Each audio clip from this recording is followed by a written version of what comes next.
जय श्री कृष्णा।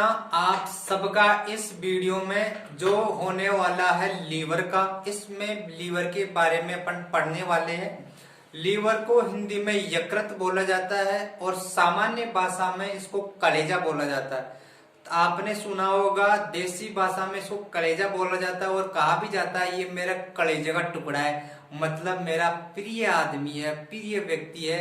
तो इसीलिए बोला जाता है ये अपने शरीर का बहुत ही इंपॉर्टेंट, बहुत ही प्रिय अंग है, इसीलिए इसको कलेजा बोला जाता है। ठीक है, तो इसके बारे में कुछ चीजें अपन पढ़ लेते हैं। ये कलेजा अपने छोटे मोटे लगभग 500 वर्ग 500 वर्ग ये अकेला निपटाता है। तो ये बहुत ही इंपॉर्टेंट अंग है अपनी बॉडी के लिए। ये 500 वर्ग अकेला निपटा देता है, 500 छोटे मोटे वर्ग करता है। तो इसके कुछ इंपॉर्टेंट कार्य अपन इस वीडियो में भी देखने वाले हैं जो इंपॉर्टेंट है एग्जाम की दृष्टि से।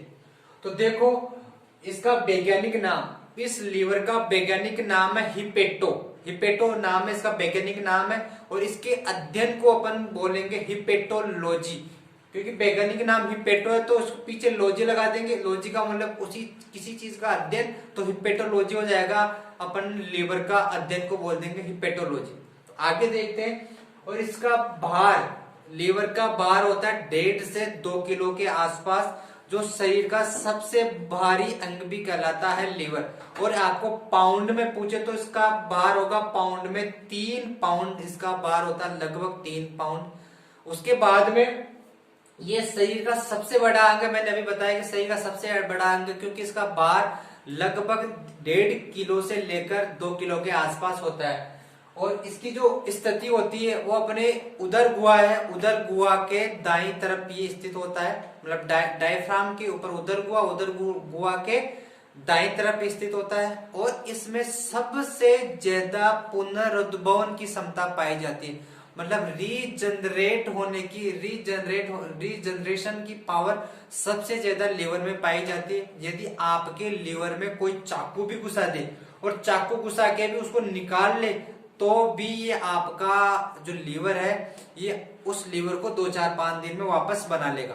तो यदि आपकी लीवर में लगेगी, यदि चाकू को घुसा दे तो उसमें आपको टेंशन करने की जरूरत नहीं है, क्योंकि ये बहुत ही पुनरुद्भवन की क्षमता इसमें पाई जाती है। और इस लीवर को अपने शरीर का भोला अंग भी कहा जाता है, मतलब भोलेनाथ भी कहा जाता है। भोलेनाथ क्यों कहा जाता है अभी आप बात करेंगे। भोलेनाथ इसलिए कहा जाता है, क्यों कहा जाता है। देखो अपन ने यहाँ तक बात कर ली और इसके रंग की बात कर लेते हैं। रंग एक दूसर गहरा रंग का होता है, इसका कलर आप देख भी पा रहे होंगे कि इसका रंग इस तरह से दूसर गहरे रंग का होता है। देखो अपने शरीर के अंदर जो भी चीजें अपन ग्रहण करते हैं मुख के द्वारा, वो चीजों को डाइजेस्ट होने के बाद में किडनी में एक गैस का निर्माण, किडनी एक गैस का निर्माण करती है और उस गैस का नाम है अमोनिया, जो एक जहरीली गैस होती है। यदि ये अमोनिया जहरीली गैस होती है तो ये शरीर के अंदर जहरीली गैस अमोनिया फिरती रहती है। और उसके बाद में दिमाग को पता चलता है कि ये अमोनिया गैस अपने शरीर में क्यों फिर रही। तो फिर ये जो अपना दिमाग है ये भागा भागा किडनी के पास जाता है, किडनी को बोलता है कि किडनी ये अमोनिया अपने शरीर में क्यों फिर रही है, इसको बाहर निकालो। तो किडनी बोलती है किससे, अपने दिमाग से, अपने मस्तिष्क से बोलती है कि मैं इसको एक बार तो निकाल दूंगी, लेकिन फिर बाद में मैं निकालने के लायक नहीं बचूंगी। तो फिर बोलता है ये दिमाग किसके पास जाता है, भागा भागा किसके पास, इसको पता चलता है कि अपने शरीर के अंदर एक भोला अंग बैठा हुआ है। कि भोला अंग कौन, लीवर। जब भी देखो, जब भी सभी देवताओं पर संकट आता तो सभी देवता किसके पास जाते हैं, महादेव के पास, क्योंकि सब चीजों का सॉल्यूशन किसके पास है, महादेव के पास है। देवों के देव महादेव भोलेनाथ के पास है। तो ये भागा भागा दिमाग किसके पास जाता है, अपने लीवर के पास जाता है और ढोक विनती करता है, नारियल वारियल चढ़ाता है। फिर इसको बोलता है लीवर को कि देख लीवर भाई, अपने शरीर में है अमोनिया, इसको बाहर निकालना पड़ेगा वरना अपने शरीर के लिए ये नुकसानदायक है। तो लीवर बोलता है दिमाग से कि आप चिंता मत करो, मेरे पास इसका सॉल्यूशन है, आप बेचिंता रहो, बेफिक्र रहो। तो ये लीवर एक चक्कर चलाता है उस चक्र को बोलते हैं अपन आर्निथिन चक्र। आर्निथिन चक्र बोलते हैं। इस चक्कर में ये क्या करता है, आर्निथिन चक्र के अंदर जो भी शरीर में अमोनिया थी उस अमोनिया को कम विषैले पदार्थ यूरिया में चेंज कर देगा। मतलब ज्यादा विषैले पदार्थ को कम विषैले पदार्थ में चेंज कर देगा, अमोनिया को यूरिया में चेंज कर देगा। इसी को बोलते हैं आर्निथिन चक्र। आर्निथिन चक्र बोलते हैं। तो ये क्या कर दिया, अमोनिया को यूरिया में बदल दिया। तो यूरिया में बदलने के बाद दिमाग भागा भागा जाता है किसके पास, किडनी के पास। तो किडनी के पास जाता है, किडनी को बोलता है अब तो यूरिया बन चुकी है, अब तो इसको निकाल दो। तो किडनी बोलती है अब तो टेंशन नहीं, मैं निकाल दूंगी यूरिया को, क्योंकि यूरिया इतना नुकसानदायक नहीं है। और इसको शरीर की प्रयोगशाला भी इसीलिए बोलते हैं कि प्रयोगशाला में लैब में क्या होता है, एक पदार्थ से दूसरा पदार्थ का निर्माण होता है। तो यहाँ पर भी देखो ऐसा ही काम हो रहा है कि एक पदार्थ अमोनिया से यूरिया बन रहा है, तो एक पदार्थ से दूसरा पदार्थ बन रहा है। मतलब प्रयोगशाला का जैसा ही, लैब जैसा ही काम तो अपना कौन कर रहा है, लीवर कर रहा है। इसीलिए इसको बोलांग भी कहते हैं, क्योंकि ये ज्यादा दूषित पदार्थ को कम दूषित पदार्थ में चेंज कर रहा है। शरीर के विषैले पदार्थों को कम विषैले पदार्थों में चेंज कर रहा है। अपने देख लिया अमोनिया को यूरिया में चेंज कर रहा था। और उसके बाद में लीवर में कुछ चीजों का निर्माण होता है। अपन ने बात की थी हिपेरिन की। हिपेरिन क्या है, जो भी शरीर में ब्लड है, क्योंकि जो भी ब्लड है अपने लीवर से जाता है, तो ये लीवर क्या करता रहता है, उसमें हिपेरिन को स्रावित करता रहता है, उसमें हिपेरिन मिलाता रहता है ताकि ये जो ब्लड है कहीं पर जाके जम नहीं जाए, इसका डर रहता है लीवर को। तो लीवर ये हिपेरिन बनाता रहता है उसमें, और उसमें डालता रहता है किसमें, ब्लड के अंदर, ताकि अपना ब्लड कहीं जमे नहीं, और जम जाएगा तो आपको पता है गलत काम हो जाएगा, शरीर के लिए नुकसानदायक हो जाएगा। तो ये हिपेरिन यही काम कौन करता है, लीवर इसमें इसका संश्लेषण होता है, मतलब इसमें लीवर में हिपेरिन बढ़ता है। और फाइब्रिनोजन के बारे में, प्रोथ्रोम्बिन के बारे में अपन पहले ही बात कर चुके हैं। ये दोनों का निर्माण भी, ये प्रोटीन है और दोनों का निर्माण भी कहाँ पे होता है, लीवर में होता है। अपन ने बात करी थी कि फाइब्रिनोजन और प्रोथ्रोम्बिन की ब्लड के बारे में अपन ने बात कर ली थी। आप इसका स्क्रीनशॉट ले लीजिए अगली स्लाइड के बारे में। देखो अब और देख लेते हैं कि लीवर में और कौन कौन से फंक्शन होते हैं, कौन कौन से वर्क लीवर में होते हैं, वो चीजें अब इस स्लाइड के अंदर अपन देख लेते हैं। देखो पहला सबसे इम्पोर्टेंट वर्क लीवर का ये है कि वो अपना पित्रस का निर्माण करता है, बाइल जूस का निर्माण करता है। वो अपन ने डाइजेशन सिस्टम का जो पढ़ा था वीडियो, उसके अंदर भी अपन ने इसके बारे में बात करी थी, लेकिन अपन इसमें छोटा मोटा इसमें अभी बात और कर लेते हैं। क्योंकि बाइल जूस, पित्त रस का निर्माण कहाँ पे होता है, पित्ताशय में होता है, जो लीवर से जुड़ा हुआ होता है। ठीक है, इसका संग्रहण कहाँ पे होगा, पित्ताशय के अंदर। आपसे पूछा जा सकता है कि पित्ताशय का संग्रहण पित्तरस का संग्रहण कहाँ होता है, पित्ताशय में, जो किससे जुड़ा होता है, लीवर से जुड़ा होता है। और अब इस पित्तरस का जो पीएच है, वो पीएच कितना होता है, 7.8 होता है। अपन ने बात करी थी डाइजेशन सिस्टम में कि ये खाने को सारे रूप प्रदान करता है, क्योंकि अमाशय से आया हुआ भोजन, जो जिसे काइम बोलते हैं, वो पूरी तरह से अम्लीय होता है। तो ये उसको सारे रूप प्रदान कर देगा। और इसका पायसीकरण का काम भी होता है, पायसीकरण का काम करता है, इमल्सीकरण के बारे में हमने बात करी थी कि वसा के बड़े टुकड़ों को छोटे छोटे टुकड़ों में बदलना पायसीकरण इमल्सीकरण कहलाता है। और उसके बाद में भोजन को सारे रूप, ये अपन ने बात करी ली है अभी। उसके बाद में और क्या क्या इसके वर्क है लीवर के, वो अपन देख लेते हैं। देखो उसके बाद में इसका वर्क है, जैसे भी अपन कुछ खाना खाए, जैसे अपन बहुत सारा खाना खा लिया, तो शरीर उसका डाइजेशन तो कर देगा, और डाइजेशन करके उसको ग्लूकोज में परिवर्तित कर देगा। तो ग्लूकोज में परिवर्तन तो कर देगा, लेकिन बहुत सारे ग्लूकोज के अणुओं में परिवर्तन, बहुत सारे ग्लूकोज के अणु बढ़ जाएंगे।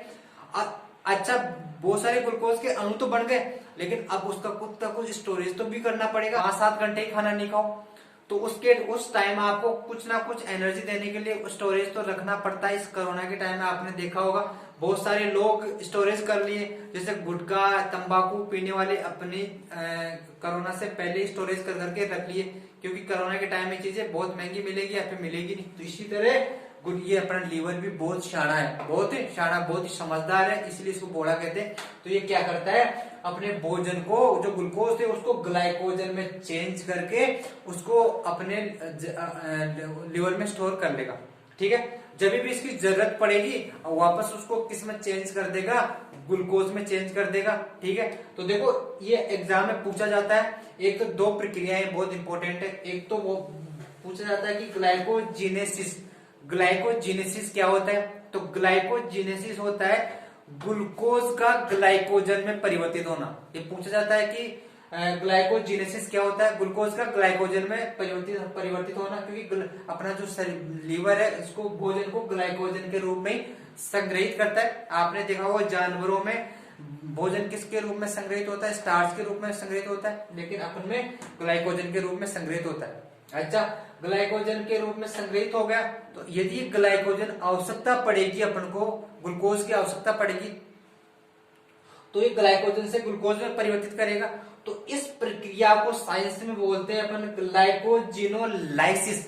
ग्लाइकोजिनोलाइसिस बोलते हैं ग्लाइकोजन को ग्लूकोज में परिवर्तित करने को, ये बोला जाता है ग्लाइकोजिनोलाइसिस। टफ नाम है लेकिन आपको एग्जाम में पूछा जा सकता है।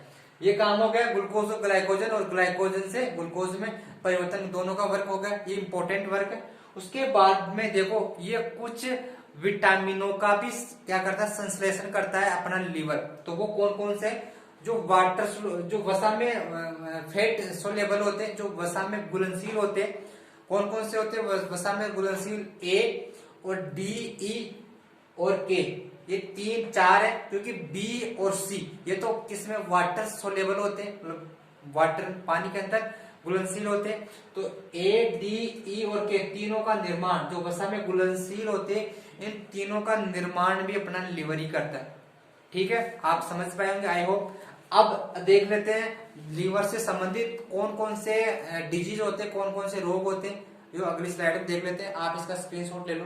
अब अपन लीवर से संबंधित जो भी रोग है उस रोगों के बारे में देख लेते हैं। मुख्यतः इसमें लीवर से संबंधित 3 रोग होते हैं। एक होता है जॉन्डिस, जिसे पीलिया कहते हैं, दूसरा लीवर सिरोसिस और तीसरा हिपेटाइटिस। 3 रोग इस लीवर से संबंधित होते हैं जो एग्जाम में बारी बारी से पूछे जाते हैं। देखो पहला रोग है लीवर, जिसे बोलते हैं जॉन्डिस। इसके अंदर मुख्यतः जो लीवर होता है उसके अंदर, जो ब्लड के अंदर जो लीवर से पित्त वर्णक, 2 पित्त वर्णक होते हैं, जिसे एक तो बिलवर्डिन और एक बिलरुबिन। बिलरुबिन और बिलवर्डिन 2 वर्णक है। इन 2 वर्णों का जो एक पित्त वर्णक है ये ब्लड में घुल जाते हैं, इसका स्रावन ज्यादा हो जाता है, तो ये ब्लड के अंदर घुल जाते हैं। तो ब्लड में घुलने की वजह से ये अपन जॉन्डिस रोग होता है। तो इसके अंदर जो अपने आंख की जो कोर्निया है वो, और जो नाखून है वो, और त्वचा, ये चीजें क्या हो जाती है, जीभ ये पीली हो जाती है। ये इसके सिम्टम्स है।